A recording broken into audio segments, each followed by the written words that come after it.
Hello, everyone. Welcome to this talk presented by the Ateneo de Manila University's Philosophy Department for the Ferriols Resource Center for Philippine Philosophy. I'm Agustin Martin Rodriguez, a professor in Ateneo, um, here to introduce this series of talks. Well, it will be a series of talks. This will be one of the series of talks where we reflect on topics that Filipino philosophers have been engaging. Now, this particular talk is really focused on the question of how to build a just and humane just and humane society for the Filipinos, particularly those who are marginalized. Dr. Lagliva has spent much of his life researching and engaging in development work, where he tries to understand how to engage the margins with justice and fairness. And these are his own insights, which I think will enrich our own thinking about how to realize just and humane development. Thank you very much. I hope you enjoy this talk. Okay, good afternoon, everyone, and thank you, Gus, and thank you, Wilsel and Aves, for inviting me to somehow share the things that no, no, are product of no, research and also no, field work. No, but before I begin, let me just maybe give a backgrounder to this paper of mine, which a while ago Doc Gas already said uh, no, was first read in Korea. In fact, Aves and Wilson also read papers in Korea. Maybe the next time that we have another Feriol session, we will invite them also to talk about their particular papers concerning the city. So, bahala na kayo doon. And therefore, again, I thank you, everyone. So maybe my presentation is divided into three parts. The first part is, I guess, certain things that we need to know, uh, certain details as a backgrounder in order for us to understand what this paper is all about. Secondly, I will try to read my presentation. Don't worry, it's just a very short paper. And thirdly, if there are questions that you would like to ask later on, I'll be very much willing to accommodate all of these questions. Okay, so just some kind of a backgrounder before we start. The birthplace of this, if I may call a birthplace of this paper, started maybe, I really don't know, 20 years ago. Gus and I were swimming in somewhere in Iloilo. Okay, we uh, we were both attending no uh, a philo conference, and we realized that we were both working for NGOs. No? Gus during that time was, I think, a member of ECPG. Tama ba? It means, let me, empowering civic participation in governance, while I was working in, before ICSI, in the Institute on Church and Social Issues, which is now called GJICSI, or the John J. Carroll Institute on Church and Social Issues. I really don't know how to pronounce that. Okay. And so we were both not working with our respective NGOs, and we tried to brainstorm and later on decided, well, we are both working for, no, we are advocating for certain concerns about precisely where the society is going into. And we would like to advocate changes in terms of poverty alleviation programs. And therefore, we decided, tara, let's no, try to work and try to see if we can do research in terms of engaging ourselves with different sectors of society. And that started a 30, I don't know, no, I counted a while ago the number of research projects we did with World Bank, and it's around 13. Okay, these are 13 World Bank assisted projects, Basically, what we do is that we go out and try to look at the poorest barangays and try to see if, for example, government programs are really able to cater to the needs of the different sectors in a particular barangay. No, in order to help policymakers, when they try to craft certain laws, for them to be guided properly on how to precisely engage the different sectors of the society. So mga 13 'yon, no? At bawat on the average each project is around 3 to 6 months. And minsan patong-patong, alam nyo naman kami ni Gas, rakitero rin. And therefore, we really do have to engage this to research and fieldwork. And so that's the first thing that I would like to inform everyone.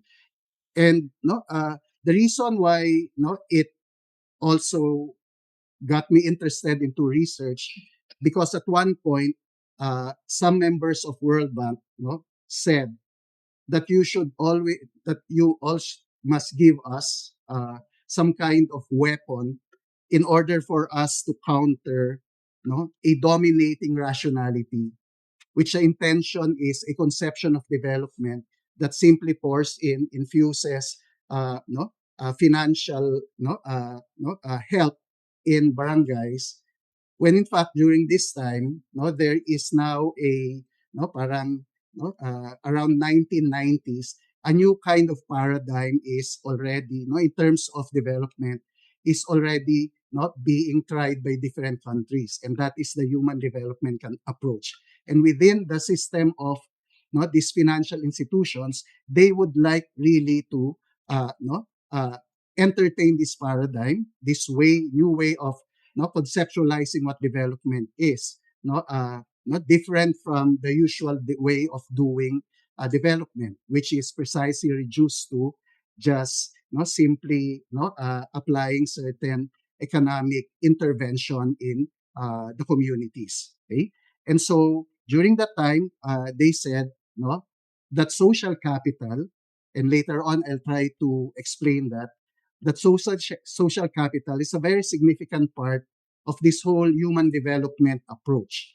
And we should have a lot of armory in order to counter a certain kind of paradigm that we do not need any formal associations within uh, barangays. All we just need is to just give them money, and automatically it will, at least the way they look at it, it will generally give some kind of uh, you know, development in the community. Uh, but later on, when I go to field work, in the different parts of the country, I realize that the way they understand what social capital is. Basically, social capital is that people in the area form associations, for some collective response to certain needs of the community. Okay, so they have a particular need in the community that they would like to address, and so they form associations. They band together, tara tulong tayo in order for us to achieve some kind of a collective goal. But the things that later on I found out that while doing research, that social capital was simply used as some kind of uh, tool for coping mechanism. They only reduce social capital in terms of assessing what's happening in poverty alleviation programs as wala, tool lang yan. When in times of need, I bond with my kapitbahay, my neighbors, to help me somehow be able to access certain, for example, food for the day, etc., etc. So that is something that no no that surprised me, because when I'm in the field, I see that social capital is not simply a coping mechanism, in order to parang pantawid sa gutom. o kailangan ko lang kasi desperado ako. But social capital is always there. They engage into this, no, this activity of bonding together in order to imagine some form of development that is way beyond any, no, development that is only a product of, no, economic conception. Okay? At kaya nga sabi ko, hindi, teka, higit pa yung social capital dito. And that started my love affair with this concept. And so that started also my, no, engagement with Gus. At sabi ko, Gus, paano ba natin bobolahin to? Because I want to make a dissertation out of it. Sino ba yung pilosopong madaling maintindihan? At sabi ni Gus, sige, no, gamitin mo si Nussbaum. Sige, hahanapan ko ng paraan para mabola tong dalawang to. And so that started my love affair with this whole, no, social concept named social capital, and my love affair with Martha Nussbaum, which is able to give some kind of theoretical grounding, precisely in trying to explain what this is all about, not simply a coping mechanism tool in times of need, but precisely, no, that this is a central capability of, no, communities, of persons, no, in order to achieve some kind of, no, imagine, no, that they would like to imagine, no, as part of their human flourishing. Okay, and therefore that's the thing that I would like to work on. Okay, and so, no, that I, no, later on I realized that, no,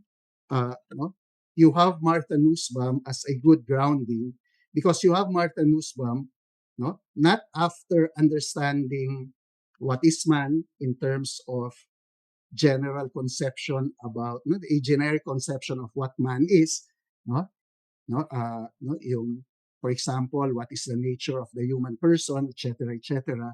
But you have Martha Nussbaum very much interested in trying to understand that every particular human beings, is precisely, no, no, subject to vulnerability. Ibig sabihin, kahit pare-parehas tayo, no, ang bawat isa sa atin, posibleng maleche ng trahedya, maleche ng pagkakataon. And therefore, you have Martha Nussbaum understanding me. That's why Martha Nussbaum is very much into understanding Greek tragedies, because, no, she realizes that, teka, no, even though we try to conceptualize a very clear understanding of who man is all about, no, you always have this condition of being vulnerable. And that's precisely where Martha Nussbaum is coming from. And therefore, those things are, no, some details that I would simply like to, no, give you as an introduction in order for me to present precisely what my paper is all about. Okay? So let me now go to, no, no, my paper, and, no, it is entitled Development from the City's Margins, Building on the True Wealth of the Poor. At the turn of the century, the human development approach became a generally accepted framework in addressing the widespread condition of poverty in the different parts of the world. Economic induced development in intervention seem inadequate given that phases of poverty in countries and cities are complex and unique. The human development paradigm asserts that poverty alleviation, advocacies, and programs must include empowering the poor's capability or freedom to be and safeguarding their capabilities to function in relation to their well-being. There is a clear intention to broaden the conception of what development entails for the poor in achieving human flourishing. In line with this, different Philippine government administration launched various anti-poverty programs and strategies targeting the poorest cities or barangays covering the different municipalities and provinces of the Philippines. A city or barangay in the Philippines is the smallest and most basic administrative government in the Philippines. Main anti-poverty programs are anchored on the agenda of development that is barangay or community driven, aimed at empowering the poor's capacity to participate, in the governance, planning, and implementation of projects aimed at alleviating their condition. The poor communities take an active role in identifying their priority development needs, join in barangay assemblies, design activities to sustain resources, developing technical know-how, and other initiatives to ensure the delivery of development goals and services to the barangays. I was fortunate to be part of different research groups commissioned to do qualitative baseline studies to assess the impact of the anti-poverty interventions and programs of the government covering a span of 15 years. This entailed deployment in the barangays to gather data mainly through focus group discussion and key informant interviews. The villagers were often asked about understanding, of the state of development in their areas, different forms of inclusion and exclusion, role of power and leadership, governance and political culture, conflict situations, and people's participation in governance. One crucial element in evaluating community driven development initiatives is social capital. Social capital is the condition of having different forms of collective action of people in cities in order to achieve their collective goals. The shared formal or informal associations provide the possibility of cooperation towards achieving the desires of the community. The concept of social capital emerged in social science literatures during the early part of the 20th century, but was given theoretical understanding only starting from the 1980s of sociologists, like James Coleman, Pierre Bourdieu, and Robert Putnam. James Coleman asserts that social capital's principle of action is to acquire the different needs and interests of people within the community. For Coleman, individual interests are tied to the overall interest shared by community where someone is identified with. Given the structure of community, social capital makes cooperation possible in order for collective action to achieve the aims pursued by members of the community. On the other hand, Pierre Bourdieu shows that social capital is a form of capital that transcends beyond the economic aspect of the community. Social capital is cultural capital that is responsible for providing a premium or value on capacities, habits, dispositions, and knowledge of the members of the community, which are instrumental in establishing various social networks within the community. Social capital then becomes a wealth of the people because through this, they are able to navigate the peculiarities and uniqueness of their given city to obtain their collective goals. Parang nangyayari, nagkakaroon ka ng diskarte sa loob ng komunidad mo. Okay? At yun ay sa pamagitan ng pagsasama-sama nyo. Parang nalulusutan mo yung napakaraming mga kultural na balakid, mga iba't iba pang mga bagay sa komunidad mo. Robert Putnam emphasizes social capital's role in the efficient and effective management of government.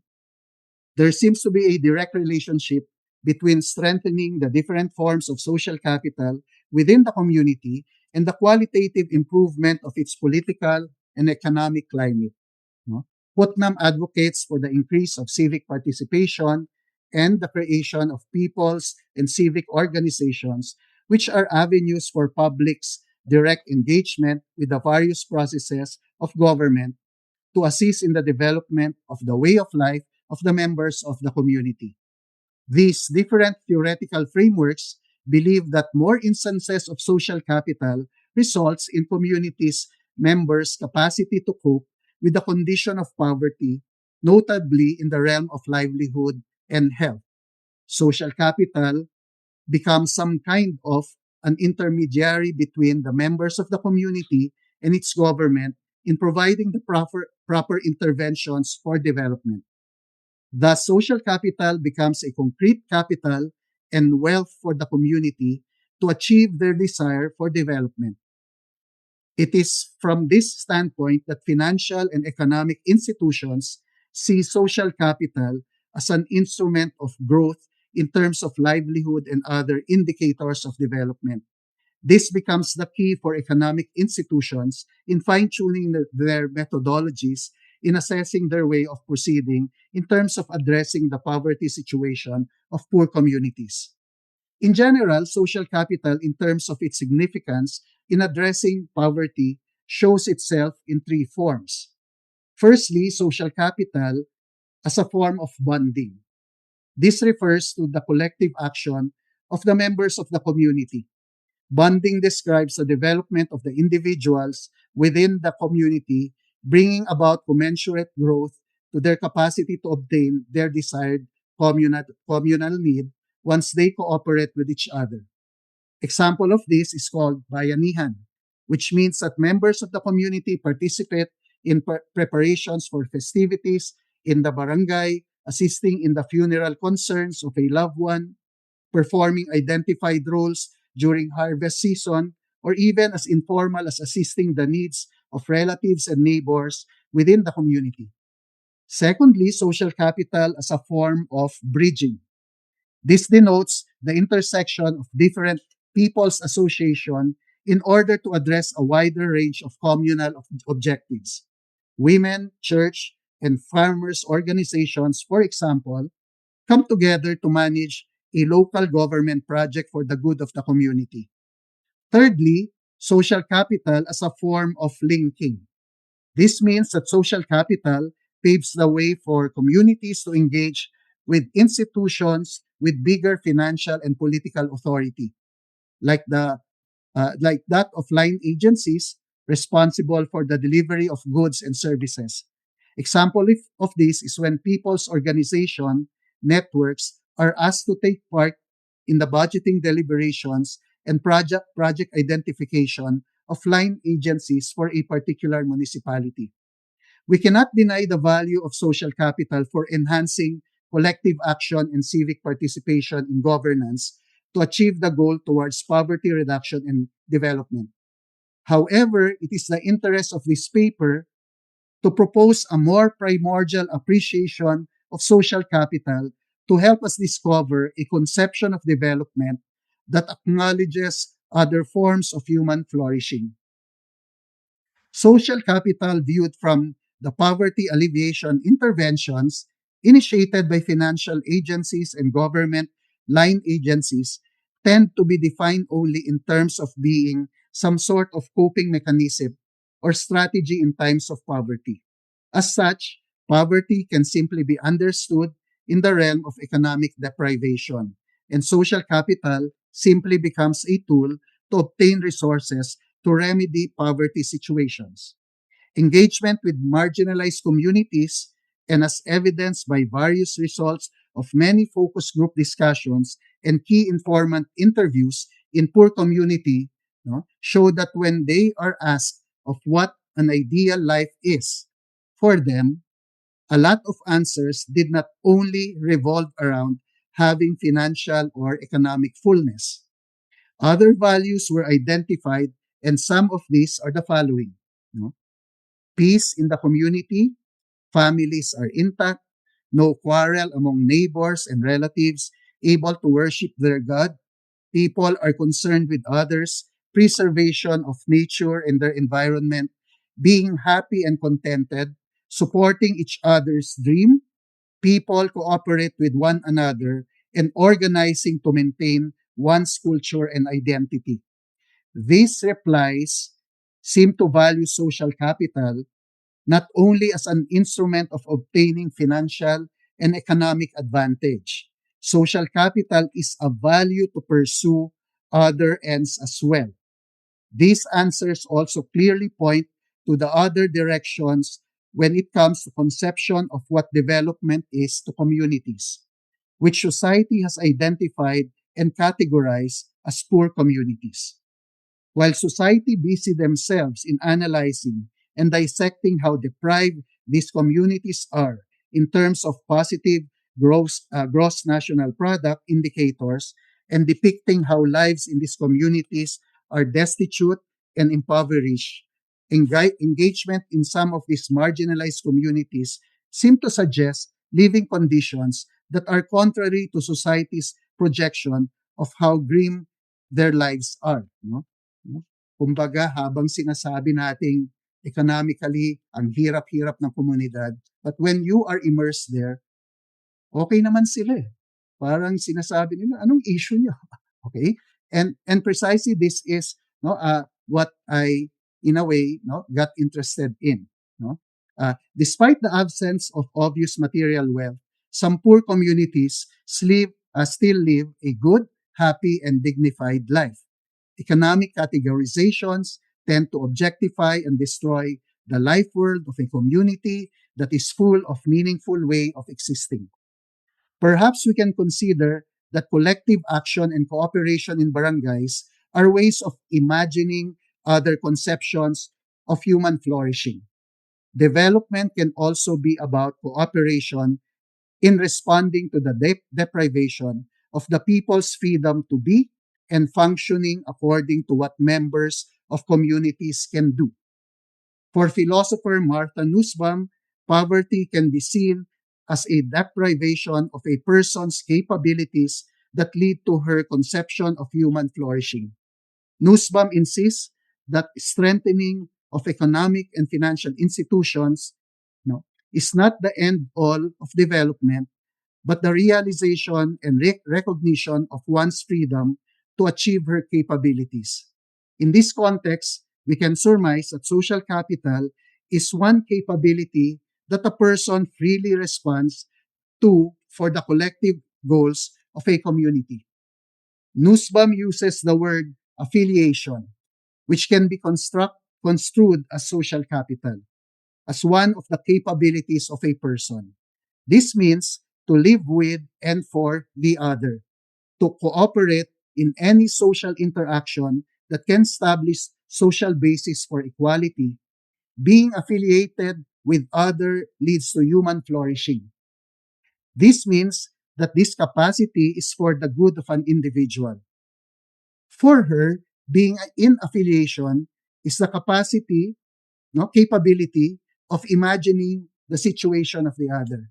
When I read Martha Nussbaum, when Doc Gus asked me to read Martha Nussbaum, when I immediately caught that phrase, I said, ito na yon. Okay? I will write my dissertation with this in mind, that what do we mean by imagining the situation of the other? Okay? It is interesting that for Nussbaum, this capability of social capital is the central capability that guides and orders other capabilities. Other capabilities which are being pursued to promote the dignity of a person must be consistent and responsive to any forms of social identity, cooperation, and interrelatedness.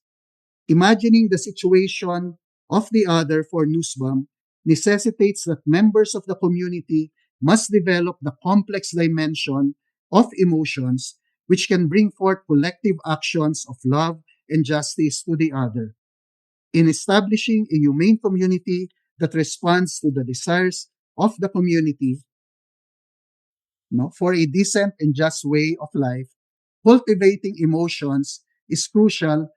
For this can overcome dark aspects of our fragile humanity that can potentially ruin goals of cooperation among members of the community.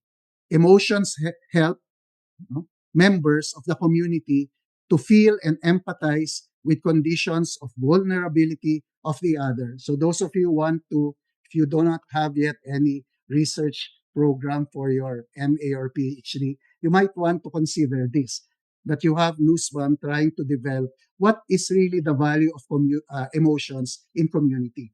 In fact, she says that the end goal really of politics must be to develop some kind of political emotions. Okay, and therefore, what do we mean by political emotions? And I guess that's a good no no uh, no subject to research on. Okay, no? Pwede na yun, will sell. Okay? No? Itigil mo na si Marion mo. Okay? Yeah. Okay. Uh, Taking all these insights together, we can propose that beside, no, from understanding social capital as forms of bonding, linking, and bridging, no, it is primordially a form of building. And so that's the thing that I, no, tried to, no, no, build right on, in my dissertation, that there is another form of social capital, and social capital cannot be simply reduced to some kind of no a uh, no coping mechanism that only measures, for example, that these different forms of social capital as bonding, linking, bridging, no. Parang bitin kasi yon, no. And therefore, no, it is primordially a form of building. Social capital is not only a means to achieve economic goals of development, no, as a kind of building, it is initially and for the most part the wealth of the members of the community in realizing different aspects of their life world. In fact, in many cases, this capability is the only one left for the poor communities, and through this, a building of a meaningful and dignified life can still be collectively achieved. No?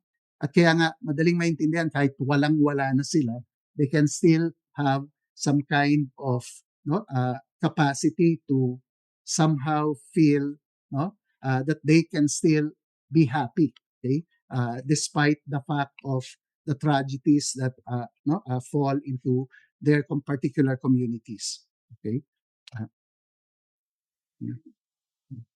through social capital, no, in, through social capital, a building of a conception of development can still be imagined by everyone. Members of poor communities are slowly building, laying foundations of a good and human ways of living. Affiliation frees the members of the poor communities from simply embracing the destructive picture of their life world given by the traditionally economic oriented view. Social capital dares them to imagine and build a community where meaningful life can still be affirmed.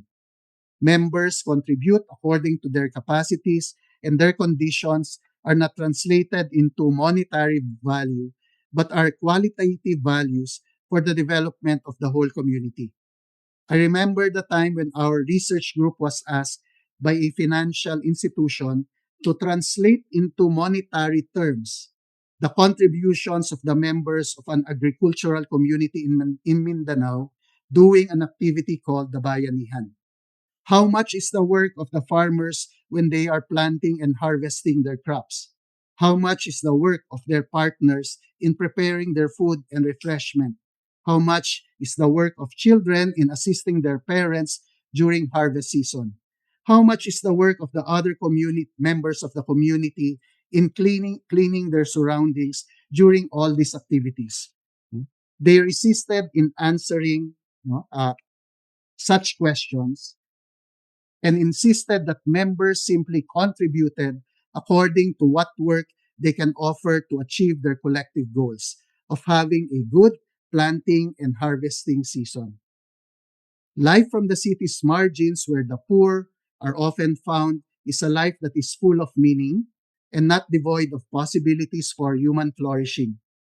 The poor are striving for a life world that is still worth living. Through social capital, they are constantly building and imagining a decent, peaceful, dignified, and happy life. Through their collective action and cultivation of emotion for each other's well being, they can endeavor towards building a conception of what human flourishing is all about. Perhaps we can learn from them. Their lives are not simply anecdotes coming from the periphery. Their struggle, no, for a dignified life is as real as it gets. They are grateful for their one true wealth of having other people whom they can unite and build a collective world from them, for them to flourish. Okay? So thank you very much, not to everyone. Okay?